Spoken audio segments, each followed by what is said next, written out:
একসাথে দুজন জুতা কিনছি, তোমার জুতা 6 লিটার গেছে আর আমার জুতা দেখে এখন নতুন চকচকা করতে হয়েছে।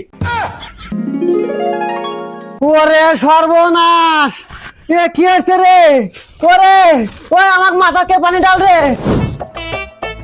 এই গাছ তো মরিচ বেশি দরই না, এত অল্প মরিচ ধরলে কাম হবো?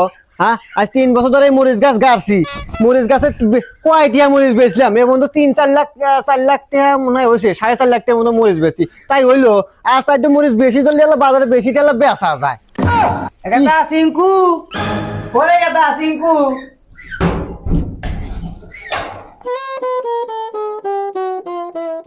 একাদা ওই তোর নানিকে বাইতে যাওয়া নেবো নু তোর মাক নিয়ে আসি গে, মেলা দিন তো আগে গেল গেছে।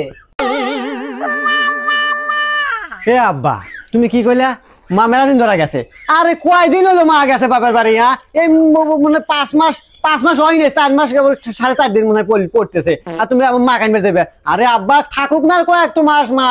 আরে মা থাকলি পরে আমার বাড়ির বাতে চালটা বাসে, কি বোঝো না তুমি? আরে বাজান বুঝি তো যে চাল বাসে, তারপরে ওই যে মানে রাইতে মানে ওই ভাত আনতে না গে, তুই জানিস না? চ হ্যাঁ বা বুঝছি, ওই রাতে ভাত রান্না না কেন? ভাত রান্না নাকি সকালে দুপুরে আবার রাতেও? ঠিক আছে বুঝলাম, তুমি খালি কুকিতে চাও রাতে ভাত রান্না নাকি। আসলে ঘটনা হচ্ছে আব্বা, ও আমি সবই বুঝি, তুমি না ওই বুড়া হয়েছেও ঠিকই, কিন্তু তোমার ওই মনটা বুড়ো হয় নাই, তোমার মন যা রয়েছে মার কাছে কখন নিয়ে এসছো তুমি? হো বাজান বাদ দে, অত রাগারাগি হলে লাভ আছে বাজান, নু যাই। আচ্ছা নাও দুধে রাস্তা নু চ। এ দাঁড়াও, কি করো তুমি? কি হচ্ছে বাজান?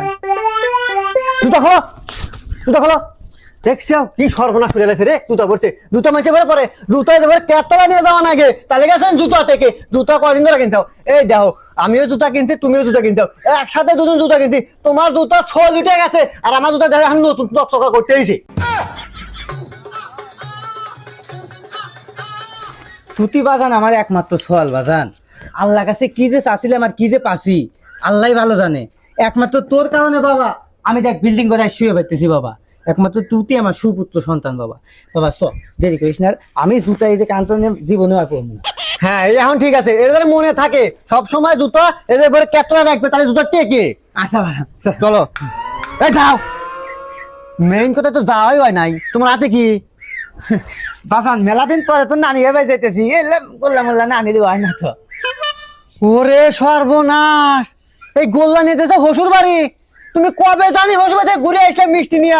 1 বছর হয় নাই কে?